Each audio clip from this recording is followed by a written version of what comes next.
Hello guys, हमारे पास groups and ring में last unit कर रहे हैं हम यूक्लिडियन रिंग। ठीक है, जो कि आपकी 8th और 9th चैप्टर से मिलके बनेगी। तो हम उसको 8th चैप्टर करेंगे, अगर रिक्वायरमेंट हुई तो 9th भी करेंगे। ओके, तो इसमें चैप्टर में जो है हम पढ़ेंगे डिवीजन एल्गोरिथम। ओके, और उसके बाद डिवीजन एल्गोरिथम यूज करते हुए यूक्लिडियन रिंग, यूक्लिडियन डोमेन, तो इन सब की डेफिनेशन बताई जाएगी आपको। अब आता है पहले डिविजिबिलिटी इन ए कोमोटेटिव रिंग। अच्छा, कोमोटेटिव रिंग का मतलब आप क्या समझते हो कि कोमोटेटिव रिंग, जो कम्यूटेटिव रिंग कि आपके पास जो रिंग है वो कोमोटेटिव प्रॉपर्टी को क्या करे, होल्ड करे, आप उसी को तो क्या कहोगे, कोमोटेटिव रिंग कहलाएंगे वो। ठीक है, अगर हम कहते हैं कि ए भाग डिवाइड करता है किसको, बी को, ए किसको डिवाइड करता है, बी को डिवाइड करता है, तो देन हम क्या लिख सकते हैं, इफ़ आपका ए डिवाइड करता है बी को, तो देन आप क्या लिख सकते हो, B is equal to A times of C. For example अगर मैं ये कहूँ कि 2 डिवाइड करता है 4 को, ठीक है, 2 डिवाइड करता है किसको, 4, 2 डिवाइड्स 4 या 6 ले लूँ, कुछ भी ले लूँ मैं, तो मैं इसको क्या लिखूँगी, 2 × 3।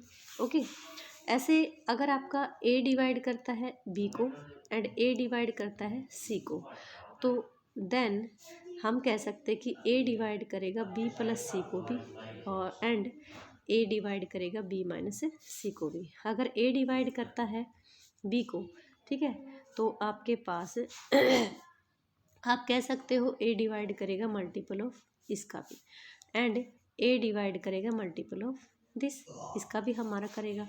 और ऊपर वाला रूल अगर फॉलो करते हैं तो अगर ए इसको डिवाइड करता है और ए इसको भी डिवाइड करता है, तो देन आप क्या कह सकते हो, ए डिवाइड करेगा बी एक्स प्लस में सी वाई को भी, और माइनस को भी, डिफरेंस को भी क्या करेगा, डिवाइड करेगा। ओके, अब ये देखते हैं कि डिविजिबिलिटी जो है वो कोमोटेटिव रिंग के ऊपर होल्ड करती है। ठीक है, अगर मैं लूँ कि मैंने अभी थोड़ी देर पहले एक एग्जांपल लिया कि 2 डिवाइड करता है 6 को, तो दैट इज़ आप इसमें क्या लिख सकते हो कि 6 is equal to 2 times of 2 × 3। तो ये जो डिविजिबिलिटी थी वो हमने किस पे लिया, जेड पे लिया। जेड क्या है आपके पास, सेट ऑफ इंटीजर्स है।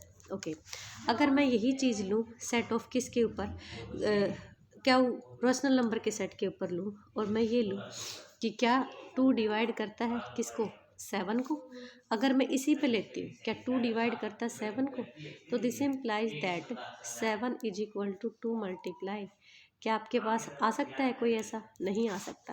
किसके लिए, तो हम ये कहेंगे कि ये 2 डिवाइड नहीं करता 7 को, किसके ऊपर, जेड के ऊपर। अगर आप इस रिंग को जेड के ऊपर ना लेके आप किस पे ले, क्यू पे ले, तो डेफिनेटली आप कह सकते हो कि 2 जो है वो 7 को क्या करेगा, डिवाइड करेगा, और हम इसको क्या लिख सकते हैं, 7/2 लिख सकते हैं ना। तो कहने का मतलब ये है कि डिविजिबिलिटी जो टेस्ट है वो आपका सेट ऑफ इंटीजर पे होल्ड नहीं करता, बट आपको किस पे कर सकता है, रैशनल नंबर के उसके ऊपर कर सकता है। ओके, अब हम इसमें नई चीज़ें पढ़ेंगे, नई डेफिनेशंस पढ़ेंगे। तो गाइस आपके पास फर्स्ट डेफिनेशन आती है यूनिट एलिमेंट। यूनिट एलिमेंट आपके पास क्या होता है, आर कोई भी कोमोटेटिव रिंग है विद यूनिटी एलिमेंट। देखिए आर कोमोटेटिव रिंग, हम जितने भी रिजल्ट जो पढ़ के आए हैं पीछे, जो हमने पढ़े 5th चैप्टर में, 6th चैप्टर में, वही रिजल्ट हम बार बार 6th चैप्टर में पढ़े थे, वही रिजल्ट जो है वो हम बार बार अप्लाई कर रहे हैं कि यूनिट एलिमेंट आर एक कोमोटेटिव रिंग विद यूनिटी बोला है। तो आर कोमोटेटिव, आर आपके पास क्या है, कोमोटेटिव रिंग विद यूनिटी एलिमेंट। ठीक है, तो इसमें देखिए कितना मतलब है। ओके, आर आपके पास कोई भी क्या है, रिंग है, ठीक है, प्लस में मल्टीप्लिकेशन ये क्या होल्ड करती है, कोमोटेटिव प्रॉपर्टी। ओके, प्लस में उसका जो यूनिटी एलिमेंट है अंडर मल्टीप्लिकेशन वो क्या है, 1 है।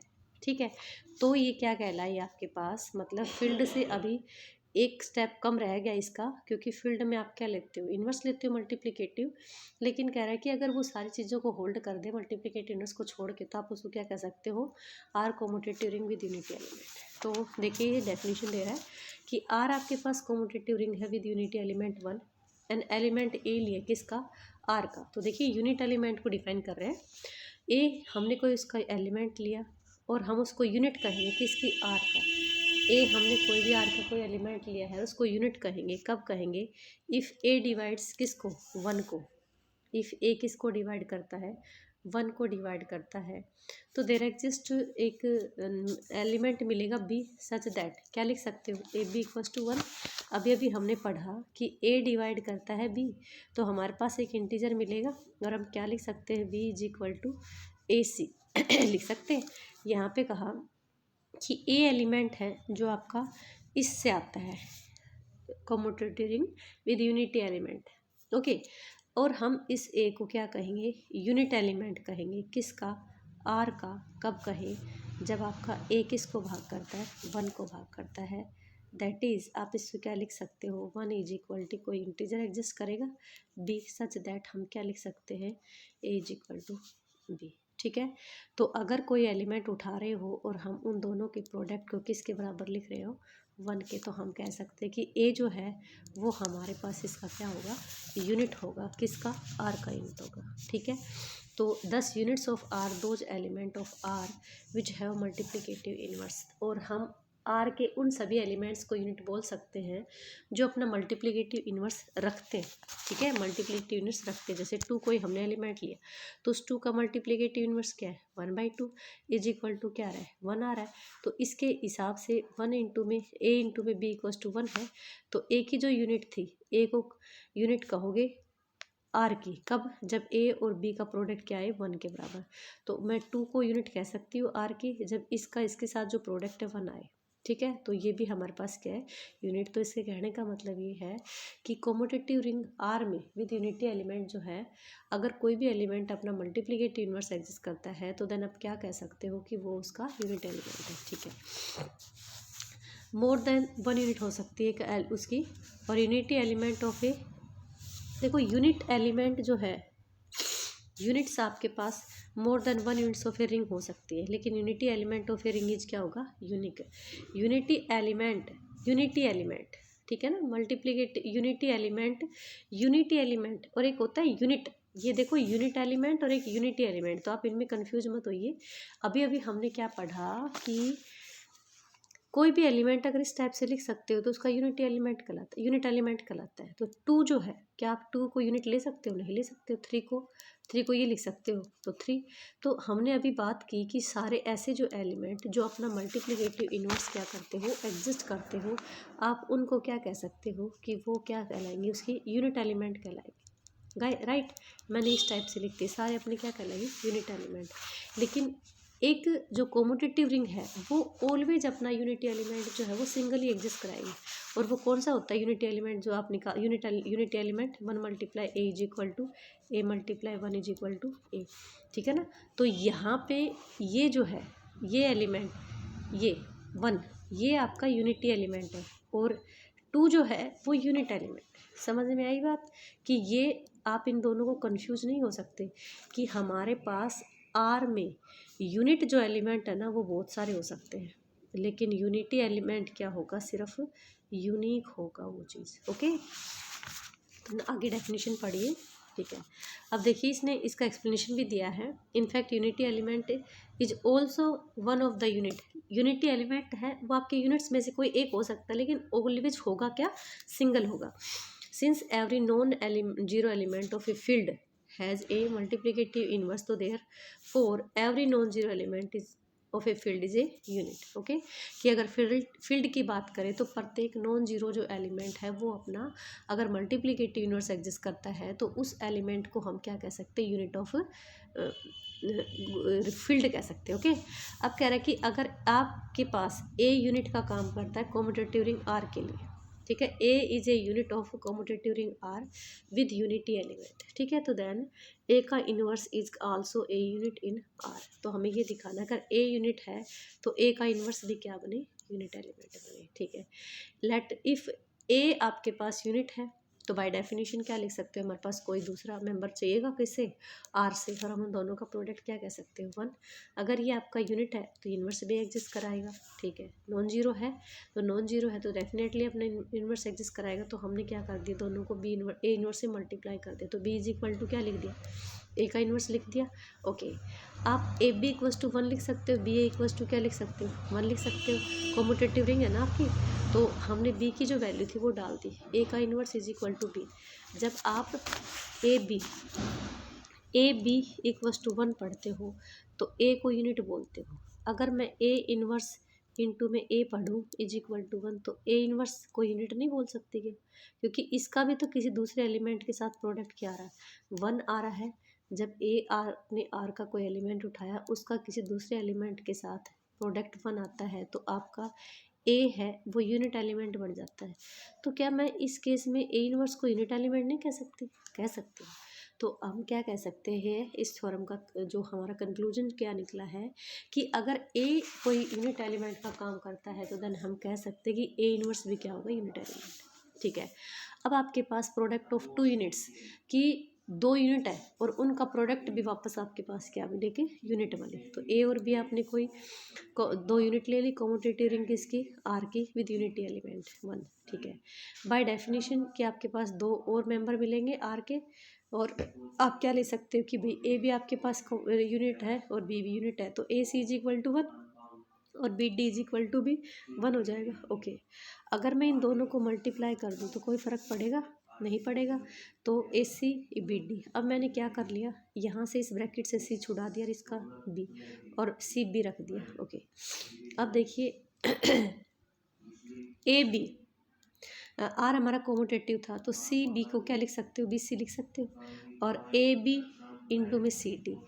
ए और बी हमने यूनिट्स ले रखी थी, अब यहाँ पे ए और बी दोनों एक साथ किस में है, प्रोडक्ट में, और इसके साथ जो हमने दूसरे मेंबर लिए थे सी और डी, तो वो एक साथ है। तो हम क्या कह सकते हो कि ए बी का प्रोडक्ट सी डी के साथ क्या आ रहा है, 1 आ रहा है। तो दैट मीन्स ए बी किसका काम कर रहा है, यूनिट का काम कर रहा है। ठीक है ना, तो अगर 2 यूनिट लेते हो तो उनका प्रोडक्ट भी आपके पास क्या होगा, एक यूनिट ही होगा। ठीक है, नेक्स्ट आपके पास क्या है कि set of all units of a commutative ring R with unity element form an abelian group with respect to multiplication of are.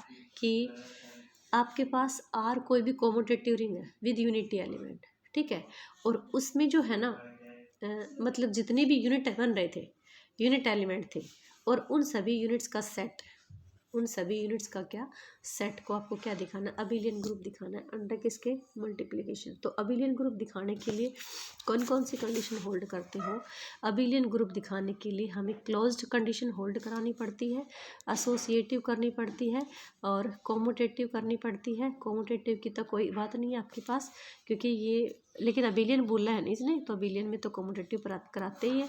उसके बाद एग्जिस्टेंस ऑफ किसका होना चाहिए, आइडेंटिटी, मतलब आइडेंटिटी एलिमेंट मिलना चाहिए, और ये इनवर्स एलिमेंट होना चाहिए। ओके, तो गाइज ये जो सारे हैं ना अंडर किसके, मल्टीप्लिकेशन की, आपके पास यूनिट्स का सेट, जैसे मैंने 2 बनाया, 3 बनाया, इस टाइप से ना मैंने बहुत सारे एलिमेंट्स ले लिए और ठीक है, इनका एक सेट बना लिया। अब कह रहा है कि ये जो सेट है, मैंने इसका नाम दे दिया, ये सेट मेरे को क्या बनना चाहिए, क्लोज्ड वो बनना चाहिए, ग्रुप बनना चाहिए अंडर किसके, मल्टीप्लिकेशन। तो अंडर मल्टीप्लिकेशन ग्रुप बनाने के लिए हमें ये कंडीशन होल्ड करानी होती है। क्लोज्ड मतलब इसके 2 एलिमेंट लो, प्रोडक्ट करो तो वापस इसी में जाए। एसोसिएटिव आपको पता ही है, ए इंटू में बी और इंटू में C is equal to A into में बी इंटू में सी। ओके ओके, कॉम्यूटेटिव में आपका प्रोडक्ट जो है वो कम्यूट करे, ठीक है, और आइडेंटिटी एलिमेंट में कि 1 मल्टीप्लाई ए और ए मल्टीप्लाई 1 इज इक्वल टू ए, और इन्वर्स एलिमेंट में अगर आपका आइडेंटिटी एलिमेंट एग्जिस्ट करता है तो आपका डेफिनेटली क्या करेगा, इन्वर्स एलिमेंट भी आपका एग्जिस्ट करेगा। ठीक है, तो हम ग्रुप के लिए सब चीज़ें दिखाने वाले हैं। मैं आपको इसलिए बता रही हूँ क्योंकि ये हमने फर्स्ट यूनिट में पढ़ा था, जो कि अभी मैंने फर्स्ट यूनिट यहाँ पे नहीं कराई है, ठीक है, वो कराऊंगी मैं, तो इसलिए मैंने आपको रिजल्ट बता दिया। ठीक है, तो अब हमें 5 कंडीशंस को होल्ड कराना है कि आर आपके पास कॉम्यूटेटिव रिंग है विद यूनिटी एलिमेंट के, अबिलियन ग्रुप में अगर ग्रुप की कंडीशन में कॉम्यूटेटिव प्रॉपर्टी को डाल देते हो तो अबिलियन ग्रुप बन जाता है। ठीक है, तो ऐसा हमने सेट ले लिया, सेट किसका सेट लिया, units of R, unit of R, R के लिए जो जो एलिमेंट यूनिट का काम कर रहे हैं उन सब का सेट का क्या बना दिया मैंने, एस बना दिया। ओके, अब देखिए 1 तो मिलेगा ही, तो 1 इंटू में 1 यूनिटी एलिमेंट बोल रहा था ना ये, तो यूनिट क्या हमने कहा unity element is also unit. प्रत्येक यूनिटी जो एलिमेंट है वो सिंगल होता है, यूनिक होता है, वो यूनिट का काम करता है। लेकिन हम नहीं कह सकते कि यूनिट जो है वो आपकी यूनिटी एलिमेंट हो भी सकता है। ओके, ठीक है। तो 1 इंटू में 1 इज इक्वल टू 1 लिया, तो देखो 1 आपके पास किसका काम कर रहा है, यूनिट का काम कर रहा है। तो दैट मीन्स हमने जो सेट एस मानना है वो आपके पास क्या है गाइस, नॉन एम्प्टी है। ओके, क्लोजर प्रॉपर्टी लेते हैं हम पहले कि ए और बी दो एलिमेंट लिए, तो ए और बी अभी अभी हमने प्रूव किया था ना कि ए और बी एस के एलिमेंट ले रहे हैं, मतलब यूनिट्स ले रहे हैं, तो दो एलिमेंट और मिलेंगे such that A C is equal to 1 और B D is equal to 1। अब दोनों का प्रोडक्ट करोगे तो ये अभी अभी दिखाया मैंने कि दो यूनिट का प्रोडक्ट वापस क्या होता है, यूनिट। तो ये आपका एस क्लोज्ड हो गया अंडर मल्टीप्लिकेशन के, ठीक है। अब एसोसिएटिव के लिए 3 एलिमेंट उठाए, A1 B1 और C1 एल एस से, जो कि तीनों ही किसका काम करे, यूनिट का काम करे। A1 तो हमने लिया B1 C1, ठीक है, A1 B1 C। अब देखिए B वो यूनिट का काम कर रही है, तो मैं इसको क्या लिख सकती हूँ, 1 लिख सकती हूँ। यहाँ पे A यूनिट का काम कर रहा है, तो इन दोनों का प्रोडक्ट भी मैं क्या लिख सकती हूँ, 1 लिख सकती हूँ। तो A इंटू में 1 इंटू में 1। अब ये देखिए 1 आपके पास क्या हो गया, मल्टीप्लिकेटिव आइडेंटिटी हो गई। अरे ये आपका तो होल्ड करेगा ही, ये भी आपका होल्ड कर रहा है, तो आप क्या कह सकते हो, मल्टीप्लिकेटिव इनवर्स बन गया। अगर आप ए लेते हो एलिमेंट, ठीक है, तो सी कोई एलिमेंट मिलेगा आर का। ओके, तो A C is equal to 1 और सी इज इक्वल टू 1, तो हम कह सकते हैं कि सी जो है हमारे पास क्या बन गया, यूनिट। ठीक है, सी हमारे पास क्या बन जाएगा, यूनिट बन जाएगा, जो कि क्या कर रहा है, कम्यूट कर रहा है। ठीक है, तो सी हम कह सकते हैं मल्टीप्लिकेटिव इन्वर्स हो गया। Okay, C is multiplicative inverse of A. तो देखिए इसने सारी जो कंडीशंस थी वो हमारी फॉलो करी, तो हम कह सकते हैं कि हमारे पास क्या बन गया, ये अबिलियन ग्रुप बन गया। ठीक है, नेक्स्ट डेफिनेशन है आपके पास एसोसिएट्स। एसोसिएट क्या है कि आर आपके पास कॉम्यूटेटिव रिंग है विद यूनिटी एलिमेंट, तो 2 एलिमेंट उठाए आपने ए और बी।